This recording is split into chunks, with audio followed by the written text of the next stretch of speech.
বন্ধুরা, আপনারা কি কখনো ভেবেছেন যেই মানুষটি আজ একবেলা খাবারের জন্য হাহাকার করছে, কাল সেই হতে পারে শহরের সবচেয়ে বড় ধনী?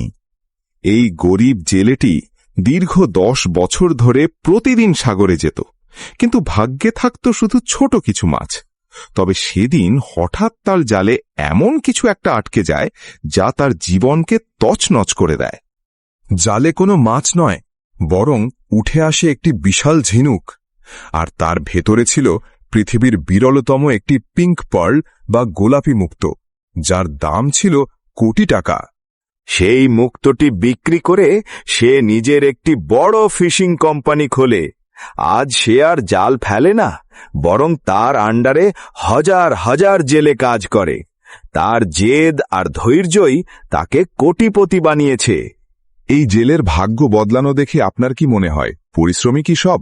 কমেন্টে সফলতা লিখুন, আর এমন ভিডিওর জন্য এখনই সাবস্ক্রাইব করুন।